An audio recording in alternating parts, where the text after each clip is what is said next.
Todos, shalom, shalom. Bem-vindos à casa do teu Pai.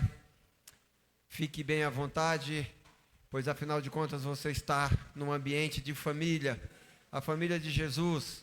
E nós não estamos aqui porque praticamos uma religião, nós estamos aqui porque somos gratos, somos totalmente apaixonados por Jesus. E aos domingos nós nos reunimos para adorar, para agradecer, para bendizer. E é claro, por que não, para sermos renovados, para aprendermos a respeito da cultura do céu, pois nós estamos sendo treinados para viver eternamente ao lado de Jesus, na sua glória, na Nova Jerusalém, na Jerusalém celestial que o Pai tem preparado para todos nós. Alguém aqui tem certeza que há uma mansão celestial preparada pelo Pai para você viver na graça dele para sempre? Se você crê, diga amém. Aleluia. Então, queridos, deleite-se na presença do Senhor. Dedica na próxima hora a tua atenção para entender, para ouvir e entender o que Jesus tem para falar. Gera expectativa. Eu tenho hoje algo muito importante da parte de Deus para a tua vida, e eu creio em nome do Senhor Jesus que vai abrir a tua mente, que vai te dar ferramentas para você prosperar como família, como servo.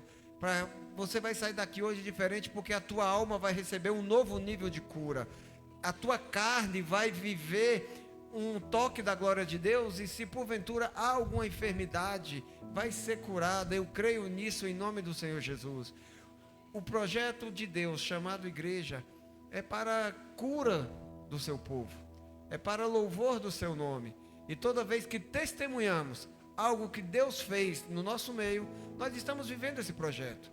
Mas para testemunharmos a obra de Deus em nossa vida, é necessário nos submeter, é necessário entregar, é necessário fazer o que estamos fazendo agora, sentar com expectativa no que o Espírito Santo vai derramar sobre nós. Nós não fazemos isso porque somos obrigados, nós fazemos isso porque somos apaixonados. Nada no reino de Deus é por imposição, mas tudo no reino de Deus é por inspiração. Nós estamos aqui porque somos inspirados na palavra, somos inspirados pelo Espírito e somos inspirados pelo nome e o sangue de Jesus. Amém? Glória a Deus. O tema da palavra de hoje, queridos, é passos no sobrenatural. Esse tema é tão importante porque nos últimos cultos, desde o início do ano, nós temos aprendido a desmistificar o sobrenatural. As pessoas pensam que sobrenatural é algo impossível, é um mito, é algo que alguém inventou, são coisas que não existem. Ou quando as pessoas creem no sobrenatural, eles creem de maneira fantasiosa. Então, desde o início do ano, o Senhor tem nos mostrado que o sobrenatural é um ambiente espiritual. Que o sobrenatural nada mais é do que o ambiente da presença de Deus. Porque na presença de Deus é um ambiente onde tudo podemos naquele que nos fortalece. No ambiente da presença, que é o ambiente da glória, tudo é possível ao que crê. Alguém aqui crê? Então o que nós temos aprendido desde o início do ano é: o sobrenatural é um ambiente que tem portas, mas não são portas que qualquer um pode entrar. Até aqueles que têm a chave, que aprenderam a usar, que podem entrar, precisam entender o que eu vou explicar hoje. O sobrenatural, além de ser um ambiente, um cofre que guarda um grande e precioso tesouro, que só pode ser acessado por filhos que têm as chaves são, eu nem vou perguntar para não correr o risco aí de alguém fazer aquela cara de que esqueceu a chave do sobrenatural, de que perdeu a chave do sobrenatural. Então já vou logo falar, as chaves do sobrenatural são oração e adoração. Então, quando nós nos dedicamos, quando nós vivemos para orar e adorar, nós estamos nos relacionando com Deus através do Espírito Santo, baseados na sua palavra. E quando nós fazemos isso com constância, todos os dias, nós começamos a acessar a presença, As chaves que são adoração e oração nos colocam dentro do sobrenatural. Só que o sobrenatural, ele não é um ambiente para ser visitado e frequentado, habitado por qualquer um. E hoje eu quero te dar uma chave para te fazer, além de entrar, dar passos, se locomover, permanecer. Amém? Muitas vezes as pessoas até conseguem entrar no sobrenatural com a adoração e a oração. Só que elas têm algumas pendências na sua alma. E essa pendência acaba afastando, expurgando ela da presença de Deus. Não é a pessoa que desiste de Deus em alguns momentos. É Deus que repele, é Deus que remove. A Bíblia fala que Deus disse a Moisés: Moisés, esse povo é tão pecador, se eu me aproximar deles, eu vou destruí-los, eu vou exterminá-los por causa da minha santidade, por causa do meu poder. Então, o sobrenatural é um ambiente que, quando nós estamos decididos, quando nós estamos preparados pelo próprio Espírito Santo, nós entramos sem correr risco de sermos exterminados pela glória de Deus. E o que nos protege? O que nos garante para entrar e permanecer na presença de Deus? É como se nós entrássemos dentro de uma fornalha de puro poder. É como se nós entrássemos em um ambiente que é só poder puro. E o que nos reveste para que a gente possa entrar e não ser destruído? É o sangue de Jesus. Fala assim comigo: o sangue de Jesus. O sangue de Jesus, ele nos purifica, ele nos alinha, ele nos dá as características para podermos acessar e prevalecer. Jesus diz que através dele nós temos a capacidade de ser um com o Pai. Ele diz em João 17: Pai, torna eles, ou seja, nós, um contigo, assim como eu sou também. Ou seja, através do nome, do sangue, do relacionamento, da aceitação e da fé em Jesus, nós podemos ser um com o Pai. E o ambiente sobrenatural, ele tem sido revelado todos os domingos. E hoje eu quero compartilhar contigo como dar passos neste ambiente, como você entrar no mais profundo. Deus não te chamou para viver no raso. Deus te chamou para ser intenso na profundidade da sua intimidade. Aleluia! E aprendendo sobre o sobrenatural, queridos, nós vamos receber cura em nossas almas. E uma alma curada, ela vive bênçãos, ela atrai bênçãos do Senhor. E uma pessoa que está habituada a viver na presença de Deus, ela é uma pessoa que se destaca. É uma pessoa que faz a diferença onde ela chega. E por que eu estou falando isso? Porque os ambientes que vivemos, eles definem quem somos e como viveremos. Os ambientes que frequentamos, os ambientes que fazemos parte, eles nos influenciam a ponto de determinar quem somos e como viveremos. Amém? E para viver em sociedade, não é qualquer ambiente que qualquer pessoa pode entrar. Exige, por exemplo, um comportamento exigido para você fazer parte de alguns ambientes. Na escola, no supermercado, dentro dos lugares de governo. Todo ambiente dentro da sociedade, quer seja bom ou ruim, você tem que se comportar para permanecer. Por exemplo, uma pessoa bêbada, alterada, falando qualquer coisa, fazendo barulho, uma pessoa totalmente fora de si, ela não é permitida, por exemplo, a acessar uma sala do júri. Está tendo uma sala de júri que seja aberta, que seja ali, que possa ser compartilhada com o público em geral. A pessoa, para entrar e permanecer e testemunhar o que vai acontecer ali, ela tem que se portar de uma maneira ordeira. Então não é de qualquer jeito que você vai entrar em qualquer ambiente. E caso você entre, se você não se adequar, se você não se alinhar, você vai ser expulso. Até aqui tudo bem? Estão entendendo? Hoje eu quero ensinar você como fazer para permanecer no sobrenatural, né? E para isso acontecer, eu quero trazer aqui ao teu entendimento, na escada do sobrenatural, o segundo degrau. O primeiro degrau, desde o início do ano, se eu não me engano, segundo ou terceiro culto do ano, nós aprendemos que é reconhecer. Reconhecer é honra, reconhecer é consagrar.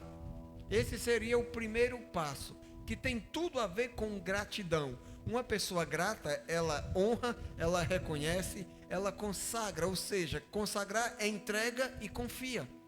Então, o primeiro passo da escada para você crescer e subir no sobrenatural seria esse. O segundo é esse que eu vou falar com você agora, que é temor. Fala assim comigo, temor. Mas não é um temor da forma que você entende. É claro que tem pessoas aqui que andam comigo já há algum tempo, e na nossa lida diária com as Escrituras, com a palavra de Deus e com as revelações que recebemos, já sabe a definição de temor. Mas eu creio que a grande maioria ainda acha que temor é medo. E eu quero hoje desmistificar isso dentro de você. O temor a Deus, ele vai trazer cura na tua alma. E é o segundo nível de crescimento da tua alma, na tua vida, em todos os sentidos, mas principalmente no sobrenatural. Mergulhando no temor a Deus, você vai entender por que tem áreas na tua vida que estão paradas, que estão frustradas, que são fracassadas. Você vai entender, a partir do temor a Deus, porque que muitas das tuas questões não têm respostas de Deus. Sabe aquela oração que você fez, que você espera uma resposta de Deus e até hoje nada? Talvez não, eu tenho certeza que o motivo é falta temor na sua vida. Fala assim, misericórdia. Eu estava meditando nessa palavra durante toda a semana. Hoje eu tinha um compromisso, né? E não deu certo. E hoje quem iria ministrar era a apóstola. Mas eu estou com essa palavra desde segunda-feira passada, quando eu estava no devocional. Deus falou comigo. E eu falei, poxa Senhor, tem hora que eu ministro para a igreja e eu tenho a impressão que algumas pessoas não entendem. Então, para você entender o que o temor faz na tua vida, eu quero te explicar numa linguagem que todo mundo vai entender. Se você não tem temor a Deus, Deus vai te bloquear no WhatsApp, no Instagram, em todas as áreas da tua vida. Para você, quando alguém te bloqueia, você fica triste? Sim ou não? Quando você é bloqueado por uma pessoa, tem pessoa que fica com raiva, né? Eu não tinha entendido que bloquear era tão ofensivo. Porque quem me bloqueou eu nunca vi. E eu nunca bloqueei ninguém, que eu nem sabia que isso era uma ferramenta que mexe tanto com o coração das pessoas. Mas eu meditando nessa palavra, Deus falou comigo assim, ó, tem pessoas que eu bloqueio da minha presença. Você já foi bloqueado por alguém? Imagina sendo bloqueado por Deus. Se Deus te bloqueou, meu irmão, você não vai ver os stories de Deus. Você não vai receber as notícias do céu. Se Deus te bloqueou, Ele não vai te dar informação, Ele não vai te dar a bênção, Ele não vai te dar cura, Ele não vai te dar acesso ao sobrenatural. E se você entrar de penetra, vai fazer igual o presidente Trump lá dos Estados Unidos. Ele vai mandar algemar, colocar no avião e levar de volta para o lugar de onde você veio. Hoje você está aqui para ser curado na alma. Para Deus não te bloquear. Fala aleluia. Provérbios capítulo 1, versículo 7. Para quem não sabe, a palavra provérbios significa sabedoria. Então quando eu digo assim, Provérbios capítulo 1, versículo 7, eu estou falando assim, olha, nós vamos ler uma sabedoria no capítulo 1, no versículo 7. Amém? Olha só, o temor do Senhor é o princípio do conhecimento, mas os insensatos desprezam a sabedoria e a disciplina. Olha só o que essa sabedoria está dizendo. Que a pessoa que não teme a Deus, que a pessoa que não dá o valor ao temor a Deus, ele não vive pelo princípio do conhecimento. Ele está bloqueado por Deus. Por que isso acontece? Porque ele é um insensato, que despreza a sabedoria e a disciplina. Fala assim, o insensato despreza a sabedoria e disciplina. Quero ler outro Provérbios também. Provérbios 9, 10. Olha só que tremendo isso aqui. Esse aqui é um dos provérbios mais conhecidos em relação ao tema. Mas muitos ignoram, desprezam. O temor do Senhor é o princípio da sabedoria, e o conhecimento do santo é o entendimento. Uma pessoa que teme a Deus, ele é iniciado, ele anda sobre um princípio. O que é um princípio? É uma base, é uma sustentação, é o chão que te sustenta. Eu não sei se você já tentou andar sobre uma areia muito fofa, se você já tentou andar num terreno como um brejo, um terreno instável. A gente não consegue, a gente afunda. Então uma pessoa que vive longe dos princípios de Deus, ela vive afundada. Ela não consegue firmar os seus passos. E uma pessoa que não consegue firmar os seus passos, ela vive atolada. Você já viu o carro atolado? Não sai do lugar, meu irmão. Perde tempo, desgasta, é um sofrimento só. Então as áreas da tua vida que estão parecendo um atoleiro, podem ser áreas deficientes, áreas doentes. E eu falo vida porque vida tem a ver com a tua alma. O que está na tua alma reflete no teu exterior, reflete ao redor de você. Amém? E como eu disse, meu irmão, hoje eu quero compartilhar contigo para remover de você o conceito errado de temor. Muitas pessoas, quando ouvem a palavra temor, elas entendem medo. Não precisa levantar a tua mão, mas deixa eu falar. Temor a Deus. Aí muitos entendem assim, medo de Deus. Eu cresci ouvindo as pessoas falar, olha, se você fizer errado, Deus vai te castigar. Só foi eu ou tem mais alguém aqui? Então, por causa dessa crendice popular, de que Deus castiga, de que Deus é ruim, as pessoas cresceram com a ideia de que temer a Deus é medo. Temor a Deus, meu irmão, não é medo. Fala aleluia. Temor a Deus nunca foi medo e nunca será. Amém? O que significa temor a Deus? Temor a Deus é respeito, honra, celebração, aliança, obediência, reverência. Quando você se relaciona com alguém por medo, você vai se relacionar com essa pessoa baseado em mentiras. Porque você vai usar a mentira para te proteger de uma possível agressão, de uma possível punição. Se eu tenho medo de uma pessoa,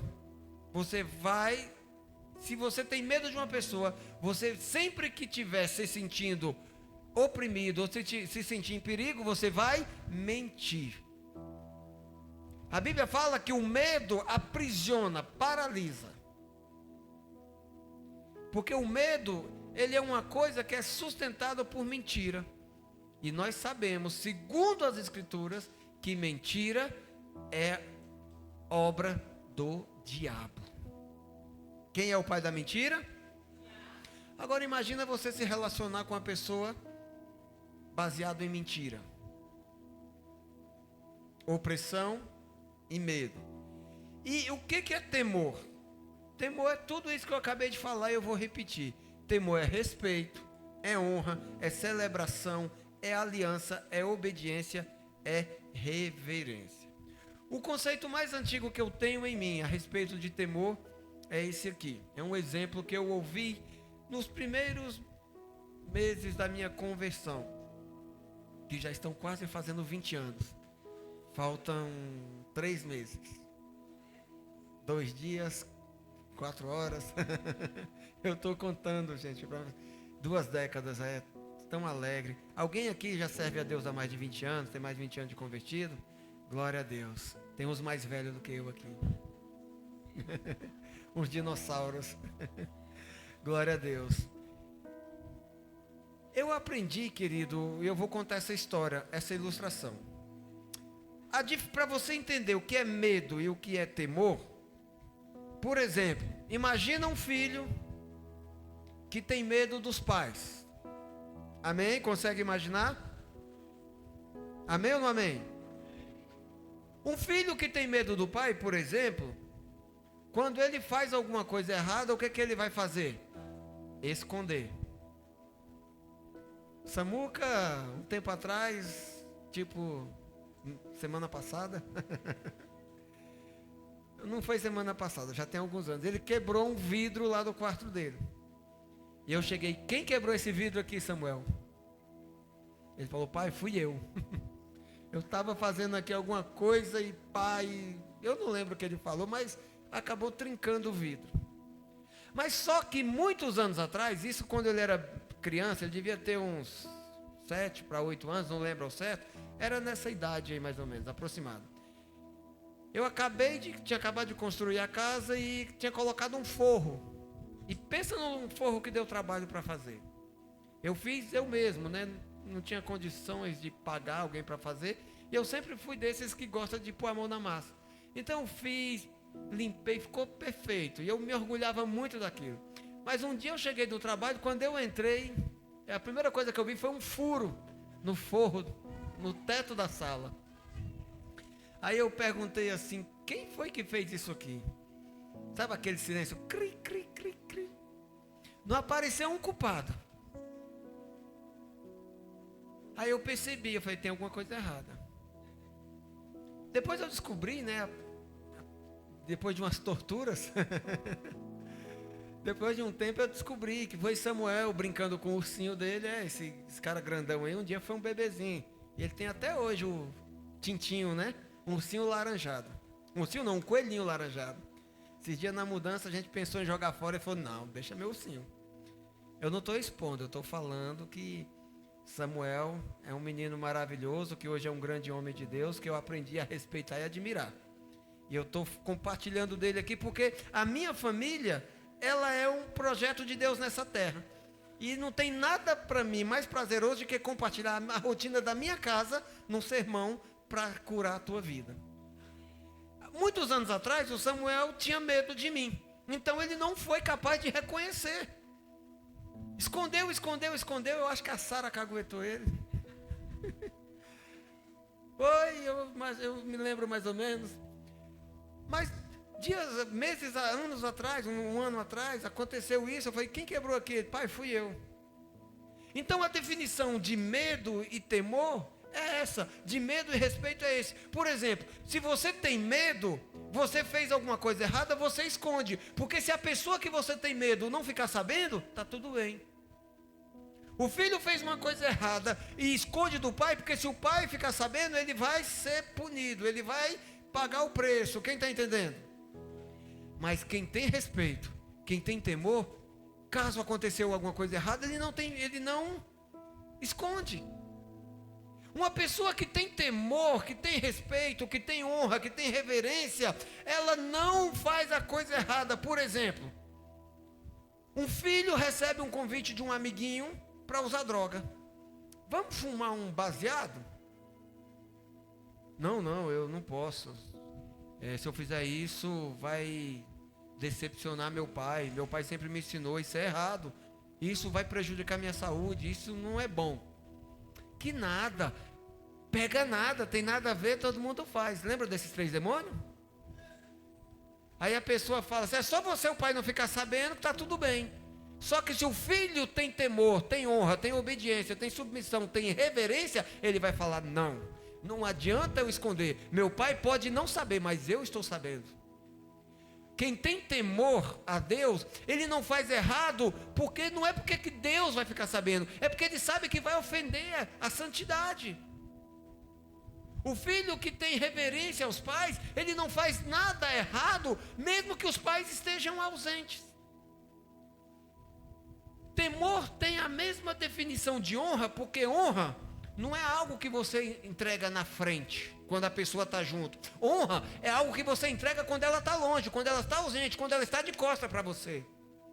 Porque quando você honra uma pessoa, você respeita, você protege, você defende. Você não faz nada que vai decepcionar essa pessoa, porque você tem um entendimento de temor. Isso é o princípio da sabedoria. Diga aleluia. Temor, meus irmãos, é fruto de gratidão. Medo é fruto de fantasia e mentiras. É por isso que a Bíblia está escrito assim, que o temor ao Senhor, o temor do Senhor é o princípio da sabedoria. Uma pessoa é sábia quando ela se relaciona com Deus. E o que a Bíblia está escrito? Que a sabedoria é algo que vem de Deus. Inteligência, cognição, que é um desempenho, que é um aprimoramento, que é um treinamento que você dá ao teu cérebro para você ser uma pessoa mais hábil, uma pessoa mais engenhosa aqui na terra, você adquire na faculdade, no estudo, na prática. Mas sabedoria é você ter a capacitação, até mesmo para buscar inteligência, para aprimorar, para treinar os teus talentos. Então sabedoria você não vai adquirir em faculdade, em cursos, em treinamentos. Sabedoria é uma capacitação que vem de Deus. A Bíblia fala que aquele que não tem sabedoria, peça que Deus trará para todos, amém? E sabedoria, meu irmão, é uma unção, é um poder que Deus libera sobre a igreja, sobre aqueles que têm temor a eles, que se relacionam com Ele, para poder, por exemplo, administrar a sua vida de uma forma mais saudável e próspera. Uma pessoa sábia é uma pessoa que vive e pratica o temor a Deus. Diga aleluia. É por isso que não é qualquer tipo de oração e nem qualquer tipo de adoração que Deus recebe. Deus só ouve e honra a oração e a adoração que são baseadas, que partem a partir dos seus princípios. Como é que eu sei disso? Porque está escrito na Bíblia. A Bíblia fala que é a oração do justo que tem poder em seus efeitos. Qual que é o poder da oração? De mover o coração de Deus. De fazer o coração de Deus responder. É aquela oração que você libera o decreto e que você vê acontecendo, amém? E o que é um justo? É aquele que anda na justiça de Deus. E qual que é a justiça de Deus? Qual é a constituição do céu? A Bíblia. Estou sendo claro? A gente precisa aprender tudo isso que eu estou ministrando hoje aqui, meu irmão, para você não ser bloqueado por Deus. Como eu disse, é o próprio Deus que exclui algumas pessoas da sua presença, porque elas não têm um comportamento certo. Tem muita pessoa que fala assim, eu sou crente, eu vou para o culto todo domingo, eu tenho temor a Deus. Calma ali. A boa árvore se conhece pelos frutos. Cadê os frutos que você tem temor a Deus? Vir ao culto ao domingo não quer dizer que você tenha temor a Deus. Vir ao culto ao domingo é o certo a fazer. Quando eu falo de religião, algumas pessoas pensam que eu estou falando mal de religião. Eu não estou falando mal. A religião, de tudo, ela não é ruim. Porque a religião, querido, ela organiza alguns princípios, ela facilita. Por exemplo, tem pessoa que vive de uma maneira tão desorganizada, de uma maneira tão desordeira, ela viveu tão à mercê da sua vontade, que ela se tornou um capacho do diabo. Que ela se tornou uma arma nuclear do inferno. É aquela arma que destrói em massa. Então, quando a pessoa vem para a igreja, ela tem que se submeter nos princípios também da religião, que são princípios que estabelecem normas, regras. E onde é que você vai viver isso? Na igreja. Cutuca a pessoa que está do teu lado e fala assim: você está prestando atenção? Fala assim: a sua mente está aqui? Então a religião, meu irmão, ela de tudo não é ruim.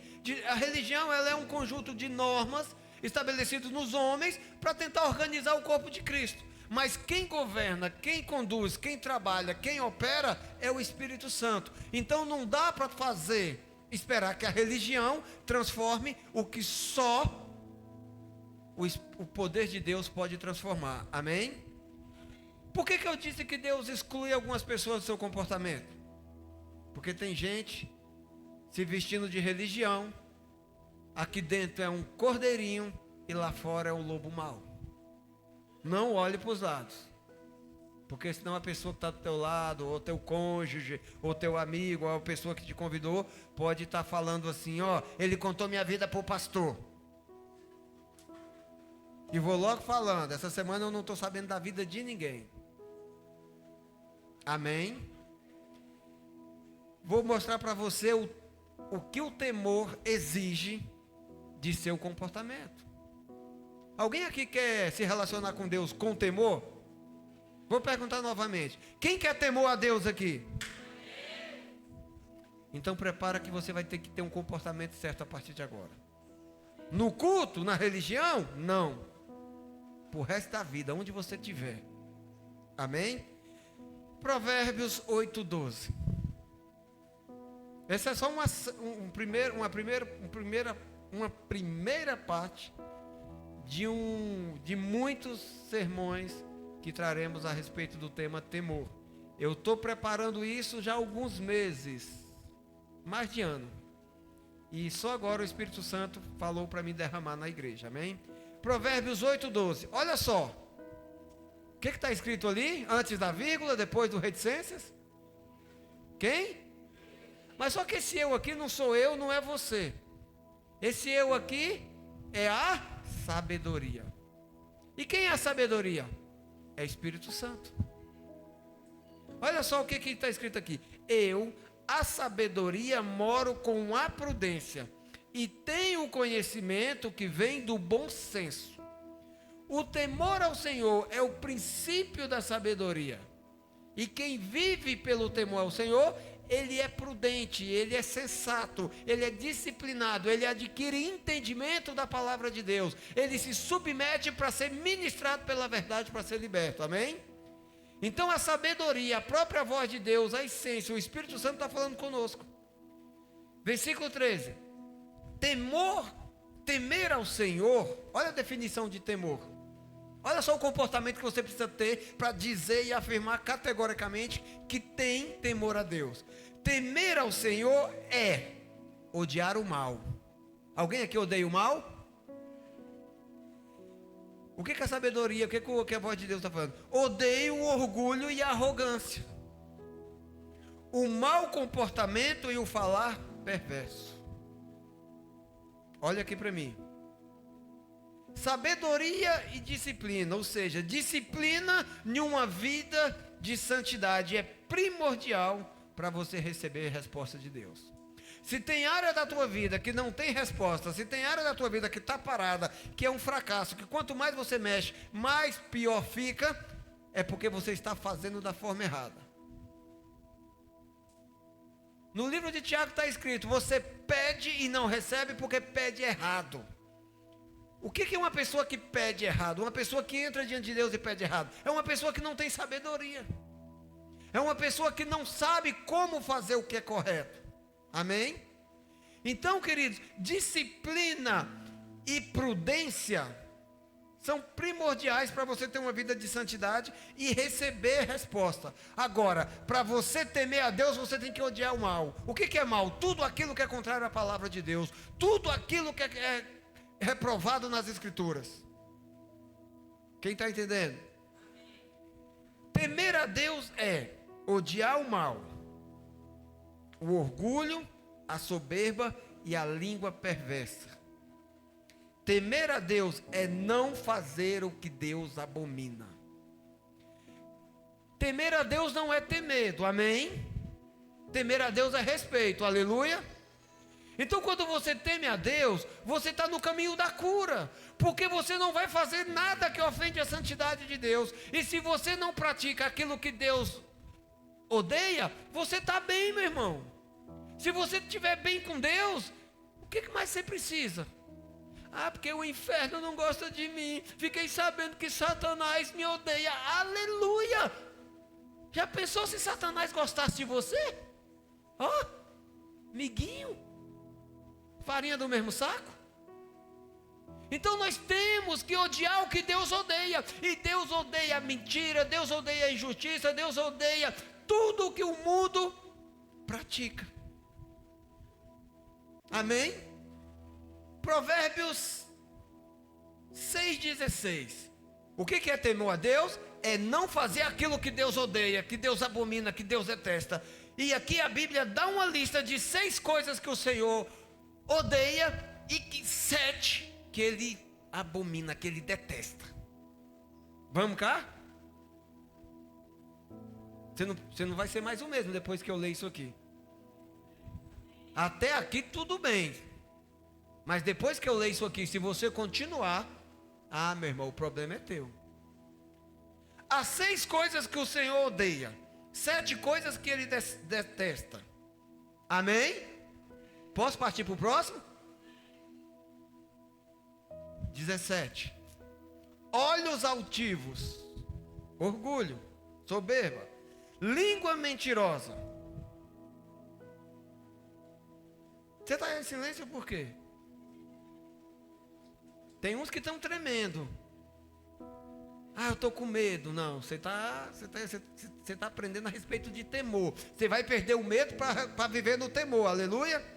Então quem tem olhos altivos, língua mentirosa, mão que derrama sangue inocente, assassinos, agressores, gente violenta. Versículo 18, coração que traça plano perverso. Tem gente que dava para escrever roteiro para Hollywood. Ele pensou, ele já constrói uma tragédia. Deus odeia esse tipo de coisa. Pés que se apressam para fazer o mal. Irmão, vamos fazer um jejum, vamos fazer uma campanha de oração, vamos visitar uma família. Não sei, é porque eu tô sem tempo, eu não consigo, eu ando na correria. Hoje em dia está todo mundo na correria, não sei porquê. Agora fala assim, vamos para a balada. 5 segundos, está pronto. Até aquela mulher que passa 3 dias para se arrumar para vir para o culto, vamos para a balada, vamos curtir, vamos passear, 10 minutos está pronto. Então esse tipo de coisa, meu irmão, Deus detesta, porque pés que se apressam para fazer o que é errado, meu irmão, se por um acaso, eu não estou falando que tem, mas se por um acaso alguém anda desse tipo aqui, hoje é a tua oportunidade de receber cura e sair daqui cheio do temor a Deus, amém? Versículo 19, o negócio está afinando aqui, viu? Está estreitando. A testemunha falsa que espalha mentira. O que é testemunha falsa? Aquela que não viu, mas diz que viu. Aquele que não sabe, mas fala como se tivesse presente e testemunhado tudo. E esse aqui, meu Deus. E aquele que provoca discórdia entre irmãos. Deus abomina, Deus bloqueia, Deus extermina da sua presença a pessoa que provoca discórdia do seu irmão. Porque o que é discórdia? A pessoa vem para o culto, adora, louva, é um santo, mas sai daqui, não passa de um fofoqueiro, de uma fofoqueira. A pessoa que faz fofoca dentro da igreja, meu irmão, ela se parece mais com Satanás do que com Jesus. Porque o próprio Deus expulsa ela da pessoa. A pessoa que ouve um relato e sai multiplicando, ligando, mandando mensagem, fazendo áudio para outros, ela está reproduzindo o que o inferno gosta. E a Bíblia fala diretamente que fofoca não é coisa de Deus, fofoca é coisa do inferno. E o fofoqueiro, ele é semelhante a Satanás. O fofoqueiro, ele não tem temor a Deus em nada. Quantas fofocas que já destruíram famílias? Quantas fofocas já tiraram pessoas da igreja? Enquanto fazemos células, discipulado, evangelismo para ganhar vidas para Jesus, para levar pessoas para o céu, o fofoqueiro está expulsando as pessoas da igreja. Não olhe para a pessoa que está ao teu lado, olhe para você mesmo.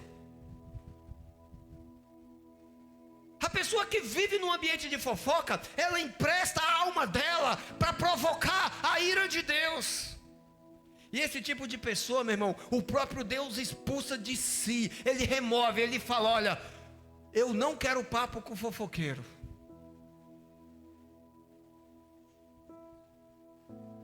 Aquele que provoca discórdia entre irmãos.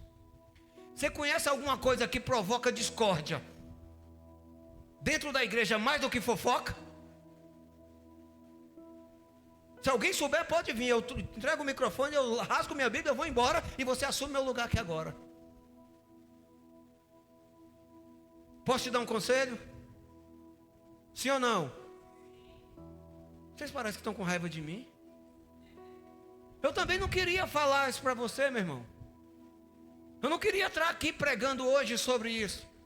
Eu queria estar hoje aqui falando: ah, Deus vai te abençoar, agora é só vitória. Mas isso aí é jogar aguinha com açúcar de ferida. E nós não estamos aqui, meu irmão, vivendo uma unção do natural. Nós estamos aqui sendo desafiados a entrar na unção do sobrenatural. E o primeiro passo que Deus deu neste ano foi a unção de cura. Língua perversa provoca a ira de Deus. Deus abomina, Deus detesta, Deus repele de si mesmo. Não fique achando que vir para o culto no domingo e passar a semana fofocando da vida das outras pessoas vai te fazer entrar na glória de Deus. Não vai entrar nem na fila, meu irmão. Vai ser condenado direto. Não vai nem ouvir de Jesus: aparta de mim. Porque aqueles ali é os que ainda estão. Aquele que sai daqui com a cara e amanhã lá na vida, na rotina, é um fofoqueiro, é uma fofoqueira, não chega a entrar na glória de Deus. Fala misericórdia, igreja. Fofoca é uma ferramenta do diabo, meu irmão, para afastar as pessoas de Deus. Posso te dar outro conselho? Não reproduza. Não empreste a sua alma para o inimigo matar vidas.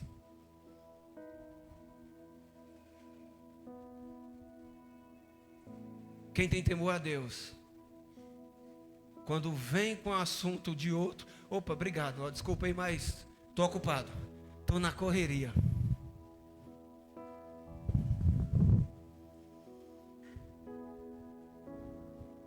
Esses dias eu estava no carro com outro pastor, e a gente estava indo numa direção e a gente conversando: e aí, como é que está lá a tua igreja, como é que está lá, e pai, conversando.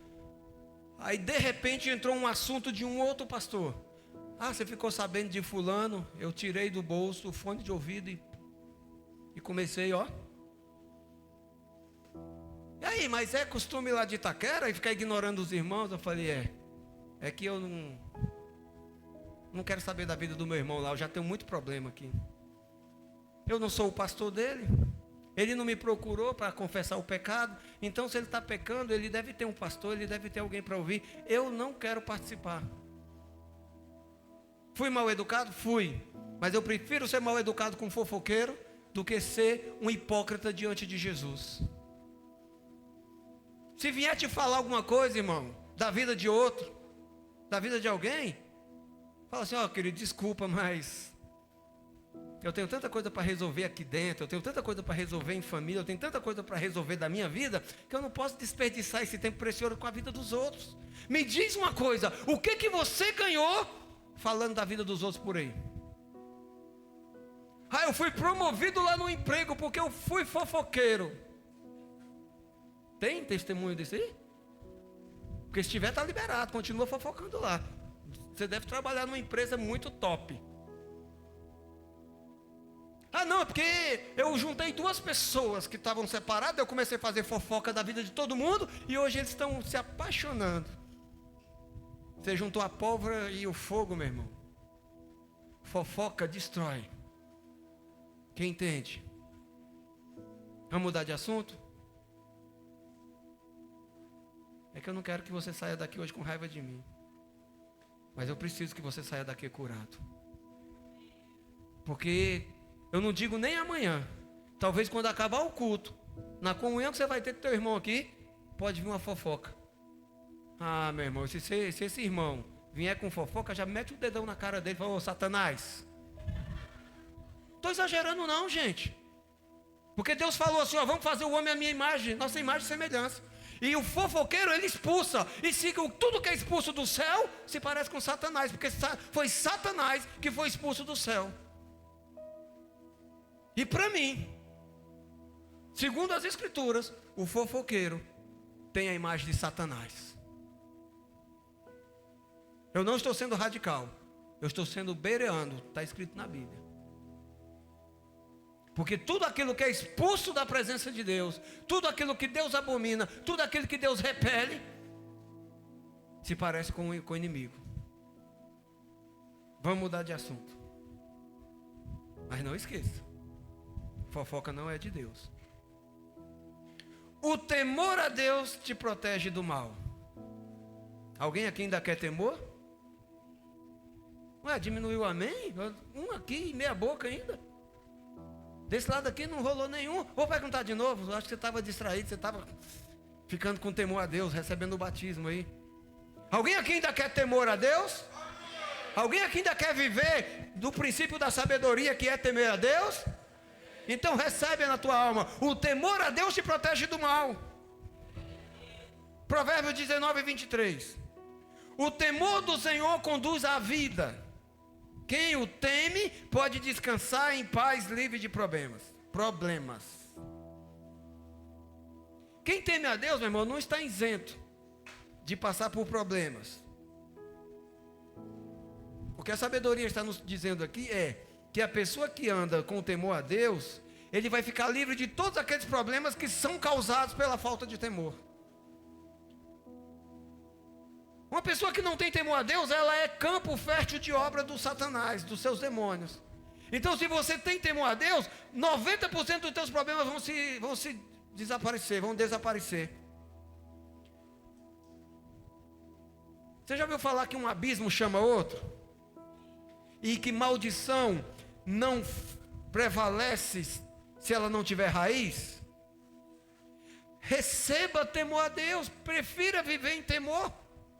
Aprenda, pratique, busque, ponha em prática o que a Bíblia está ensinando. Entenda, o temor a Deus vai te livrar de muito mal. Doenças não vão entrar na tua casa, tragédias não vão visitar teu caminho, possessões do inferno, roubo, morte e destruição não vão ser estabelecidas, porque não há raiz. Porque a raiz do temor a Deus te livra de toda espécie do mal, em nome do Senhor Jesus. Uma vida santa, meu irmão, é uma vida saudável, porque o próprio Deus envia anjos para proteger você contra todo o mal. O temor do Senhor conduz à vida. O que o mal produz? Morte. Morte no corpo, morte nas relações, morte nos projetos, morte na alma. Tudo que é mal, Deus odeia. E se o temor a Deus te conduz à vida, você vai ser conduzido do centro da vontade de Deus. Tudo que agrada a Deus, o temor vai te proporcionar a viver. Diga aleluia. E quer uma notícia boa? O temor a Deus traz recompensa. Provérbios 22, 4. A recompensa da humildade e do temor do Senhor são riqueza, honra e vida. Todo mundo que está aqui, inclusive eu, todas as pessoas que estão lá fora, todos os seres humanos deste planeta, buscam essas três coisas, ou duas, ou pelo menos uma delas, que são riqueza, honra e vida. Todo mundo precisa de dinheiro, sim ou não? A gente precisa de dinheiro porque a gente habita em um mundo que é movido pelo dinheiro, não por causa de ganância. Eu estou falando aqui do básico.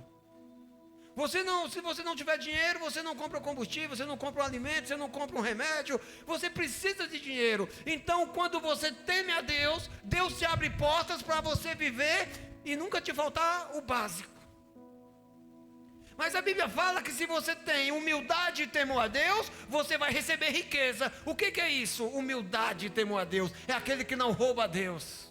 É aquele que pratica os princípios. É aquele que tem temor a Deus quando separa o dízimo e traz para o altar. Porque a Bíblia fala, traga os dízimos no altar da minha casa, para que não falte mantimentos, e faça prova de mim. Ela não dá por interesse, ela dá por temor, por alegria. E lembre-se que temor é honra, obediência, reverência, reconhecimento. O que a Bíblia também fala que o temor de Deus traz como recompensa? A honra. O que é honra, meu irmão? É você ser reconhecido no dia certo pela pessoa certa. Honra não é você ser reconhecido quando a tua alma está cheia de vaidade. É você ser reconhecido no tempo certo. Honra fora do tempo é desperdício. A Bíblia compara a honra, a Bíblia fala da honra assim: quem come muito mel, enjoa.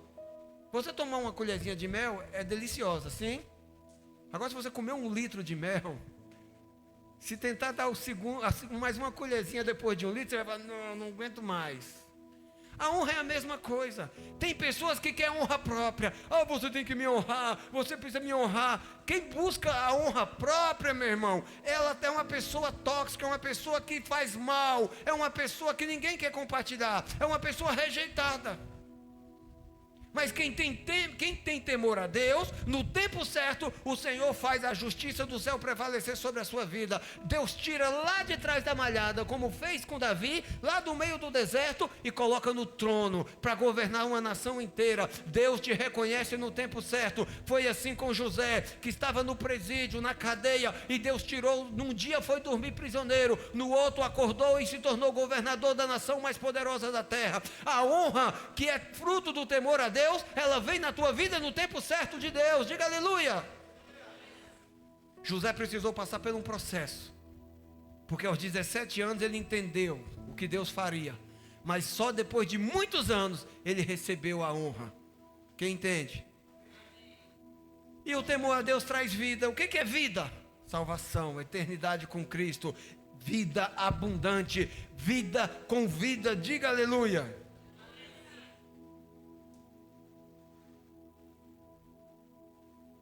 Como é que eu faço para ser transformado hoje, aqui nesse culto?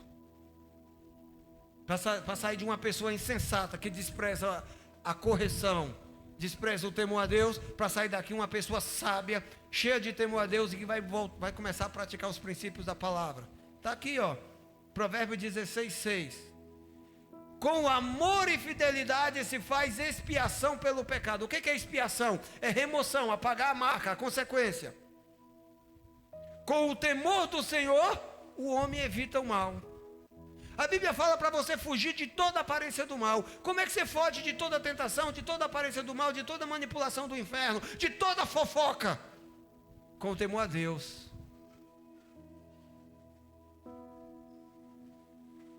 Meu irmão, para mim estar falando aqui isso com vocês, eu tenho que buscar diante de Deus a correção da minha alma. Não adianta eu querer que a sua alma seja curada se eu decidir viver na enfermidade. Eu tenho um devocional que eu faço com Deus todos os domingos antes de subir neste altar.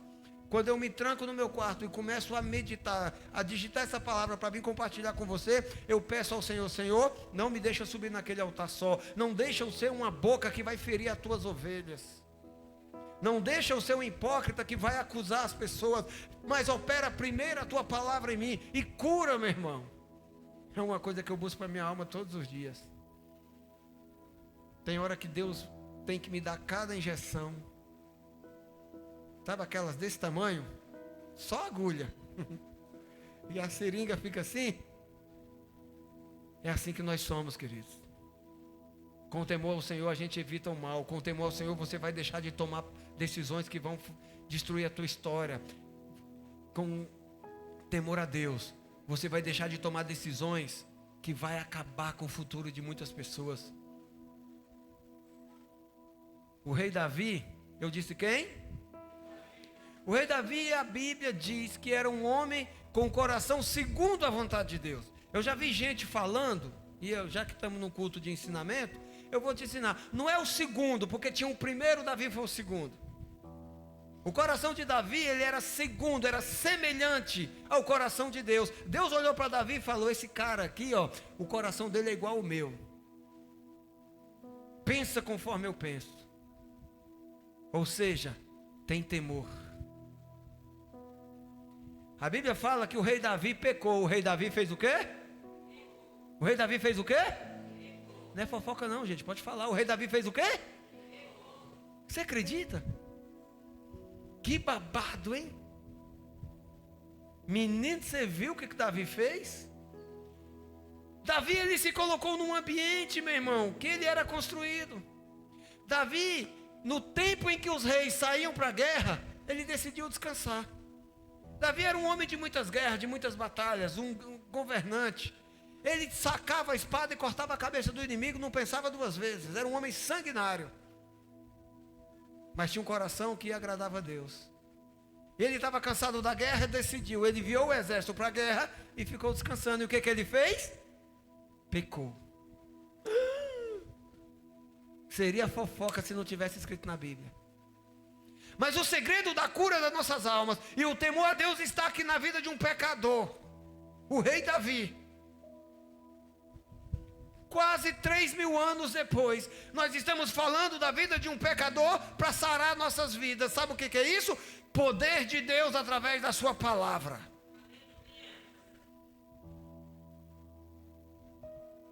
O rei Davi saiu na janela do seu palácio e viu uma mulher tomando banho.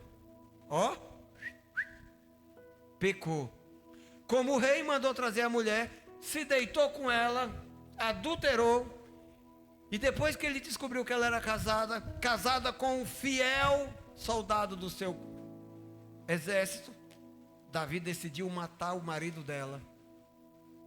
Davi engravidou essa mulher.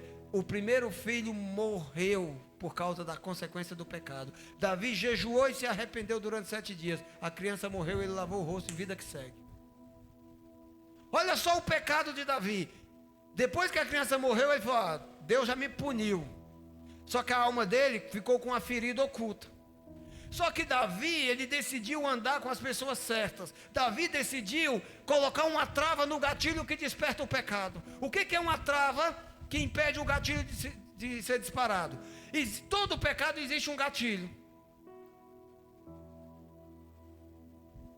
Se você sabe que vai rolar fofoca naquele cabeleireiro, meu irmão, muda de ambiente. Se você sabe que vai rolar uma contenda naquele lugar, muda o caminho. Se você sabe que você vai pecar, para de olhar para aquele lugar. Tem gatilhos que despertam nossa alma para o pecado. Quem sabe do que eu estou falando, fala aleluia aí. Ainda bem, pensei que era só eu que sofria disso. Davi pôs uma trava no gatilho. O que é uma trava? É um bloqueio que impede aquele gatilho de ser acionado. E qual que é essa trava? Fala assim comigo: o ambiente certo, com pessoas certas. Davi andava com profetas. Davi andava com homens que buscavam Deus e que representavam Deus. Depois que Davi pecou, o profeta Natan chegou até ele e falou: Davi, preciso conversar com você. Pois não, pode falar. Você sabia que em Israel tem um cara aqui muito rico, mas muito rico mesmo, e ele recebeu uma família para hospedar na sua casa, e para servir um banquete para essa família, ele tinha lá uns 300, 400 ovelhas em seu rebanho. Ele não usou as ovelhas do seu rebanho, ele foi na casa de uma família pobre, que só tinha uma ovelhinha, tomou a ovelha, matou e serviu para aquela família. Davi, sanguinário com ela, sacou aquela espada, sabe, aquela espada dos Thundercats da minha época. Vou matar esse incircunciso agora. Me dá o nome dele que já é. Esse aí, vou cortar no meio. O profeta olhou para ele e falou: esse homem é você. Quando você tomou a esposa do teu soldado e mandou matá-lo, você foi bloqueado por Deus. Sabe o que a Bíblia diz que aconteceu? Davi rasgou as vestes, caiu com cara no pó e se arrependeu imediatamente. Quando você anda com pessoas certas, para falar na tua vida, para você confessar o pecado, para você receber apoio, quando você anda com pessoas que te aproximam de Deus, quando você anda com pessoas que te trazem para dentro de Deus, não são pessoas que te levam para longe de Deus. Você tem temor a Deus, e diante de um confronto, diante de uma exortação, você não se sente ofendido, você não se sente injustiçado, você se sente agraciado e se arrepende e faz as pazes com Deus imediatamente. Sabe onde isso acontece? No discipulado. Discipulado é um ambiente de cura, onde você procura o teu pastor, o teu discipulador e fala: olha, eu pequei, eu preciso de cura, eu preciso de tratamento, o meu pecado tem nome, o meu pecado é este, derrama óleo na minha cabeça, unge minha cabeça para que eu receba cura. Isso é sobrenatural, meu irmão. Porque hoje em dia você procura uma pessoa para confessar o pecado, no outro dia todo mundo está sabendo. Você procura um intercessor. Olha, irmão, eu vim aqui para a gente orar por fulano, porque fulano está passando por isso. Amanhã a igreja está dividida, porque um segredo de intercessão para ser oração se tornou fofoca. Ou seja, o diabo entrou e ele está matando, roubando e destruindo dos bigodes dos crentes. Sem falar da família, sem falar do trabalho, sem falar de todos os ambientes. Nós precisamos ser como Davi, meu irmão. Nós temos que nos aproximar das pessoas certas. Nós temos que buscar o conselho. Nós temos que buscar a unção. Nós temos que se arrepender, confessar os pecados e ser curados em nome do Senhor Jesus. Diga aleluia. Esse é o Evangelho de Cristo. Esse é o Evangelho que Jesus ensina. Perdoe, se for preciso, 70 vezes 7 por dia. Mas não deixe de se arrepender. Porque Davi, confrontado pelo seu pastor, ele escreveu os Salmos de número 51. E eu preciso ler esse salmo aqui para você, meu irmão. Olha aqui para mim. Apaga as luzes da igreja, por favor. Projeta o Salmo 51 aqui para quem só enxerga, para quem só entende enxergando, ter maior clareza. Olha só que o coração que tem temor a Deus, que anda na vontade de Deus, vive. Tem misericórdia de mim, ó Deus, por teu amor, por tua grande compaixão, apaga as minhas transgressões. Lava-me de toda a minha culpa e purifica-me do meu pecado, pois eu mesmo reconheço as minhas transgressões e o meu pecado sempre me persegue.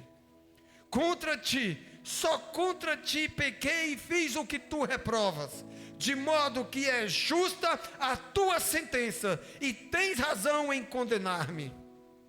Sei que eu sou pecador desde que nasci, sim, desde que me concebeu minha mãe. Sei que desejas a verdade no íntimo e no coração me ensinas a sabedoria. Purifica-me com o sopo. Esse sopo aqui aponta para o sangue de Jesus.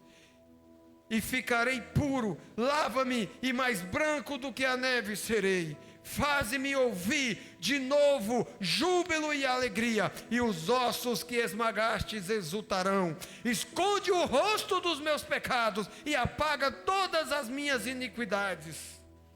Cria em mim um coração puro, ó Deus, e renova dentro de mim um espírito estável. Não me expulses da tua presença, nem tires de mim o teu Espírito Santo. Devolve-me a alegria da tua salvação e sustenta-me com o espírito pronto a obedecer.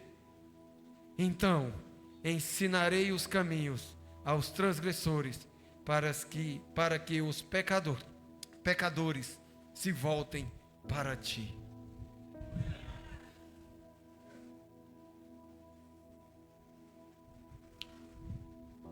Isso é o que fazemos na igreja. Quando nós fazemos células de evangelismo, quando nós pregamos o amor de Cristo para outras pessoas, nós fazemos aqui o versículo 13 do Salmo 51, mas nós só podemos fazer depois de nos arrependermos.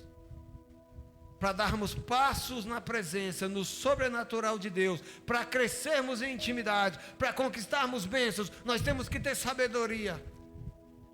Vai vir riqueza, vai vir reconhecimento, vai vir vida eterna em você e a sua família. Onde você pisar as plantas dos pés, o Senhor trará o melhor do céu sobre os seus caminhos, em nome do Senhor Jesus. Mas uma alma doente, uma alma que pratica coisas que Deus odeia, que Deus reprova, uma alma que divide igreja, uma alma que faz pessoas se afastarem da presença do Senhor, é uma alma que é expulsa. Reveja teus conceitos. No culto de ceia, meu irmão, é o culto que Deus proporciona a nós, este ambiente de arrependimento e cura. A cura começa com a decisão de ser curado. Eu decido ser curado todos os dias. Mais alguém aqui comigo para falar amém? Não se cale. Abre a tua boca e faça como o rei Davi. Olha, Senhor, pequei contra ti. Confessa teus pecados na intimidade para Deus. Se arrependa. Peça para o Espírito Santo não te expulsar. E peça para o Espírito Santo não te tirar dele. Decida ser curado. Mas não carregue o fardo. Não faça a reprodução do que o inferno quer fazer a partir da tua vida. Deus te escolheu para ir e dar frutos, e que os frutos que você dê sejam permanentes. Deus não te escolheu para ser capacho do inferno.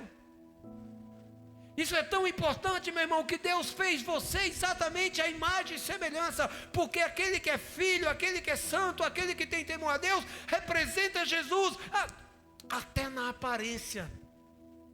Não é no físico, é na essência. Pare de reproduzir fofocas, mitos. Na linguagem moderna, pare de ser um fake news.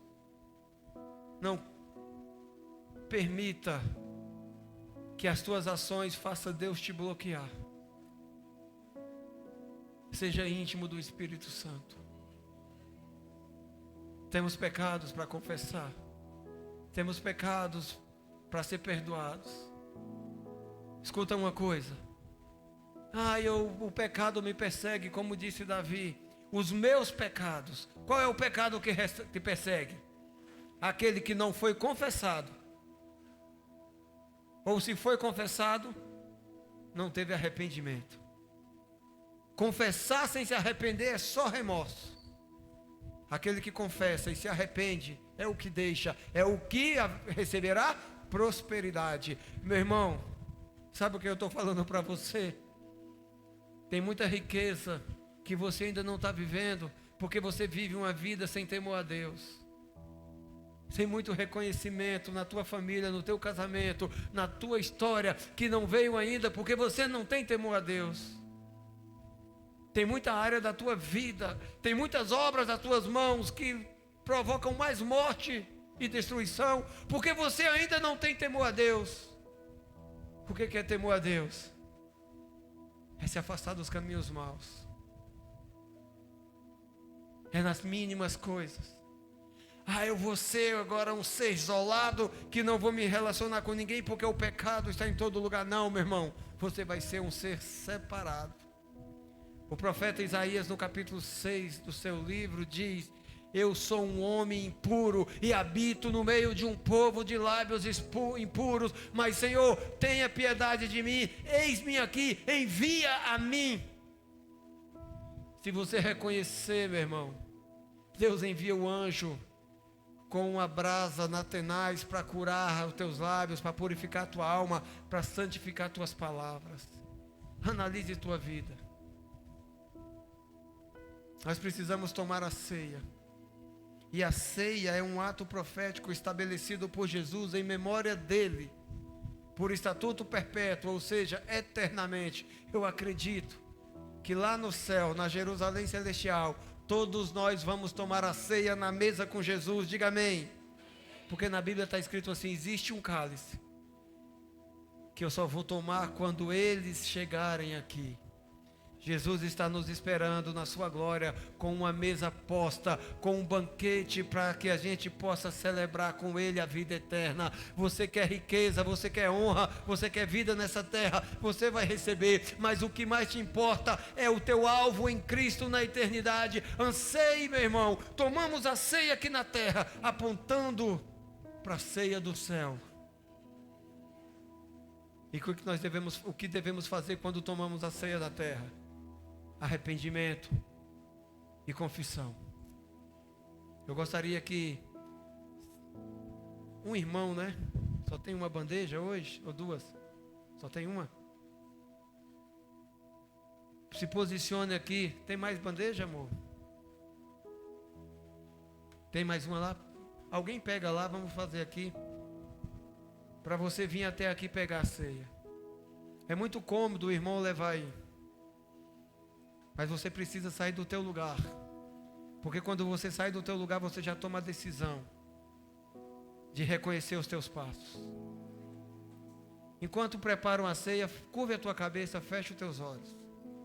Pai, em nome do Senhor Jesus, que toda resistência que há neste ambiente, que há nos ouvidos, na mente, que toda voz de condenação, de culpa, que todo pecado que está perseguindo a tua igreja seja combatido agora pelo sangue do Cordeiro. Pecado confessado, pecado arrependido, não tem mais legalidade para acusar, para perseguir ou para roubar a tua igreja.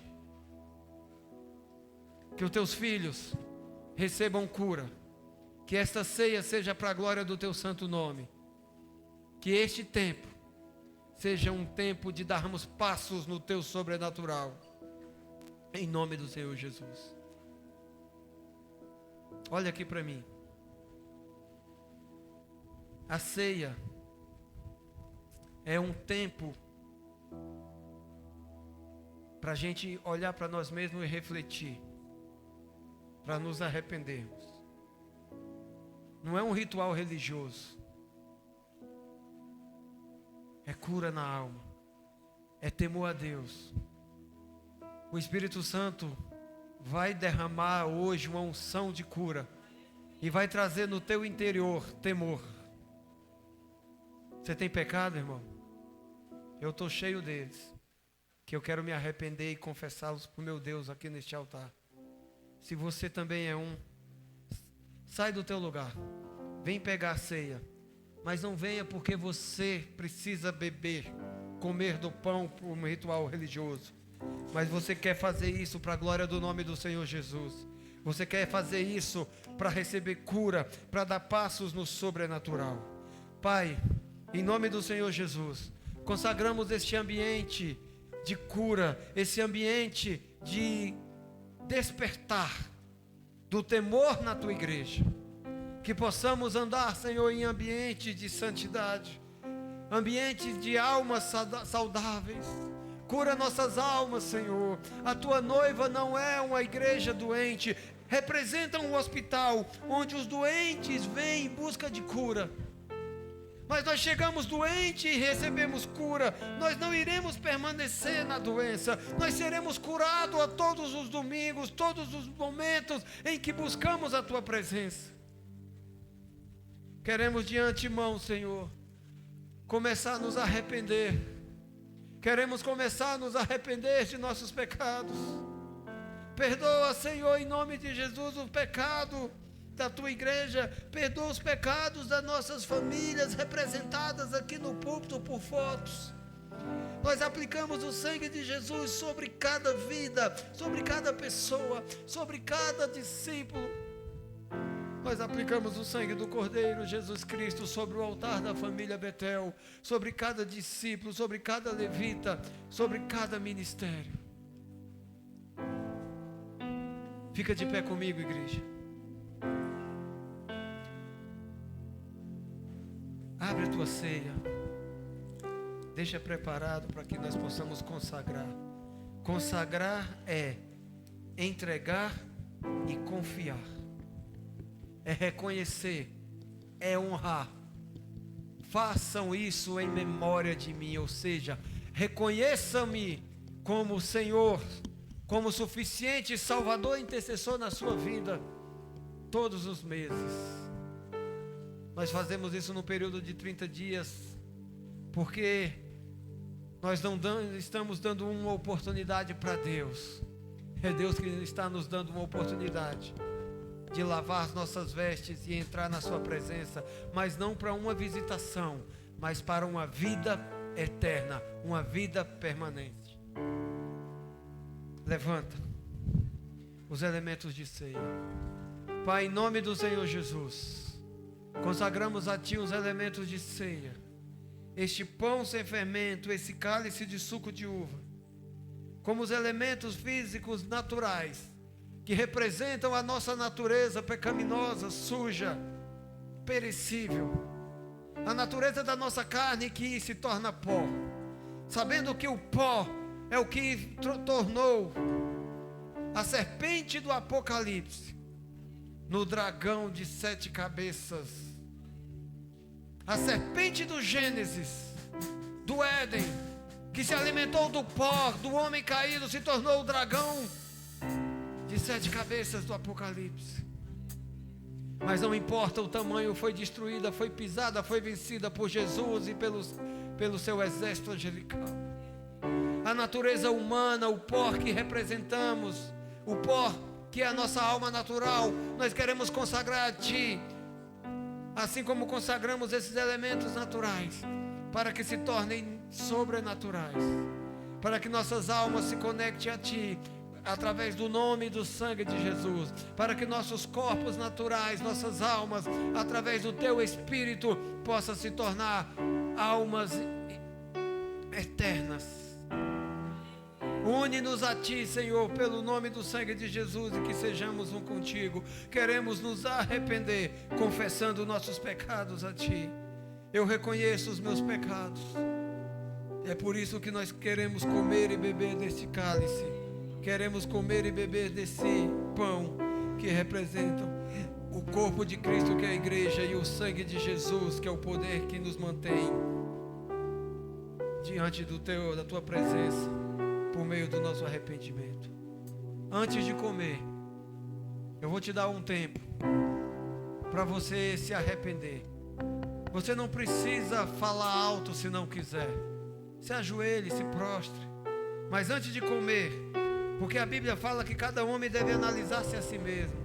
Se arrependa, confesse os teus pecados, reconheça os teus erros, reconheça onde você está errando. Deus tem poder para remover o pecado confessado hoje. O pecado que tiver arrependimento hoje nunca mais vai te perseguir. Eu creio e decreto através do nome e do sangue de Jesus. Se arrependa.